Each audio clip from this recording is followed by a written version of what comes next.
Sandy, what will be the use of the proceeds from the 3 Haven Avenue lots? That was Did you put that in there?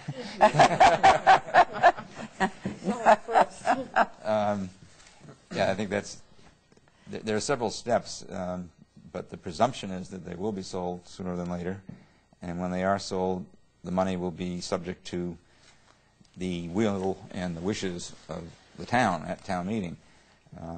That money can't be spent or dealt with until it goes through that process. It is tax title land, and what it amounts to is that that's money in the bank because somebody didn't pay their taxes. The land was taken in lieu of those taxes, so it's basically taxes. So when it is sold, it will go first into the general fund, and then from there it will be only allocated based on an appropriation at town meeting.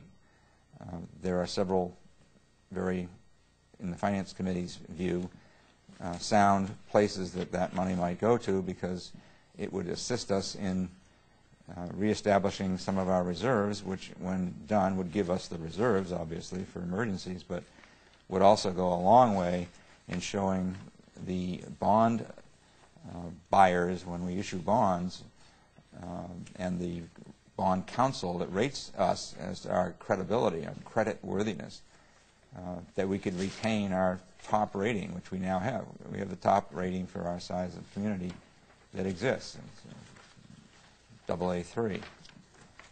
So there are a lot of issues, and I think they will be brought forward, and as Roxanne just said, you got to sell the land first. The fiscal year into which that money goes is one step, and then in the subsequent year it is appropriated. So there'll be plenty of time to talk about it. But it's a sizable amount of potential money, like $1 million. The voters decide. The voters decide. Yeah, it's a town meeting decision, not at the ballot, but at town meeting. okay. Okay. Looks Can like I just ask Hope Go one ahead. question? We all have lingo in our worlds, whether we're doctors, Jargons, lawyers, police officers, librarians, engineers. In the financial world, I think we have enough ourselves. But one word that you use in a lot of instances that might be helpful if you explain to the listening public is the word materials. It's not paper, pencils, and paper clips. Thanks for picking up on that, Sandy. Again, part of the state certification requirement is that 19% of the library budget be devoted to library materials. And as Sandy has pointed out, it doesn't mean paper and paper clips. It means the resource material that we buy. Books, audiobooks, newspapers, periodicals, DVDs, music CDs. In other words, the guts and heart of the library, the collection. And even if we receive donation money, we still have to account for that 19% of the certification requirement to make sure that we acquire materials at that rate. So that includes books. But yes, certainly. That's what I understood it to be. Yeah. I don't understand some of your lingo. Good. We like to keep it that way. But thank you for clarifying that. Second round now. Back to John. Will the override be enough? I know you listed in the newspaper a lot of things that it will be, or you're hoping to cover. But will it be enough to cover the cost of removing the fallen trees in the mill pond that have been there now for a few years? And I have to confess that is mine because I face the trees. Well, that's it's kind of a difficult question to answer only because if you look at the DPW budget, there's probably 150 line items, everything from tree removal to asphalt patching to custodial supplies and such like that. As I learned in the May rain event last year, and just this past week in this April Northeaster, I'll call it as that, a lot of times when disaster strikes or when there's money that has to be spent for safety reasons, I spend that money, which means I have to rob some of these other accounts to pay for this work to be done.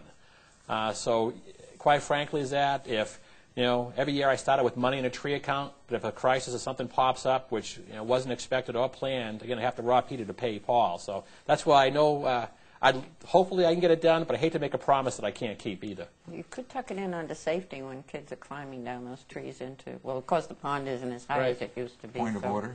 Point of order. Go ahead. Sorry. Okay. No personal opinions allowed. All right. No, right. Okay. Back to Hope. What would $12,000 of override money be used for? Well, primarily for labor, and before I respond to that fully, I'd like to pick up on something that Roxanne said. Each of us is here talking about what we need additional money for, but all of the departments, not only the 4 represented here, but throughout the town as a whole, have made significant measures to make reductions and decrease our cost and really make do with less. So the emphasis in this discussion is on what additional monies we would like to have, but that's being added to quite an eroded and decreased base across the board for all of us. Again, kind of echoing, what Tom has said and what Rosemary has said, labor is the critical issue for us. The municipal budget is one of the only sources that we can get labor money from, other than one state grant that we get for meeting our certification requirement. So there's no other place for us to get labor money but directly from the town budget. If we don't get additional labor money, there may be a decrease in library hours, and there will be probably a slowdown in services. As John mentioned, robbing Peter to pay Paul. We'll have to redistribute our existing labor dollars and put them into some of that behind-the-scenes work that we need, so that when people come to receive service, they will experience slowdowns. Thank you, Hope. I'm not sure if this is the right point. I believe we have some type of slide that you were going to use to explain something, Sandy, on here, and if we can show that. I don't know whether they're going to be able to do that or not. It's on the screen now, I believe. Why don't we keep going and then... Oh, it's on the screen. It is. There's something on the screen that looks like a slide. Yeah. It's not one of us. No? I don't know whether he's actually... Well, why don't you describe it, and then he'll put up whatever he has to... I can wait till we get around. I don't think we're going to have... Well, we do have about a little less than 10 minutes right now, so... all right, you want me to continue with the... Yeah, I'll go one more and see whether... I'd rather speak to it when it's on. I don't see it being on there. Okay, why don't you speak to it, and it will be on. Now it's on. It happens that way. It's a little bit out of sequence, but I think it's an important piece of information. On the screen that you're watching is a little graphic which starts off by property tax increase analysis. And we're talking here about a property that's currently assessed for $470,000, which is roughly the average value of a piece of property in Rockport. The fiscal year 07 tax rate is $8.05. So when you do the math, that's a tax bill of $3,783.50. The increase in the rate that is anticipated between 07 and 08 is 26 cents. That's $122.20.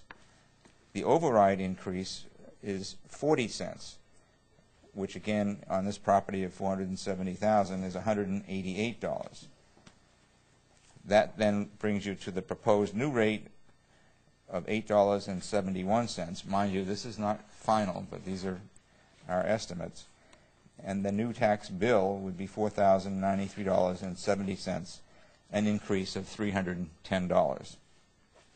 That's something that we wanted to and have been telling people throughout the various presentations so that you get a pretty good idea.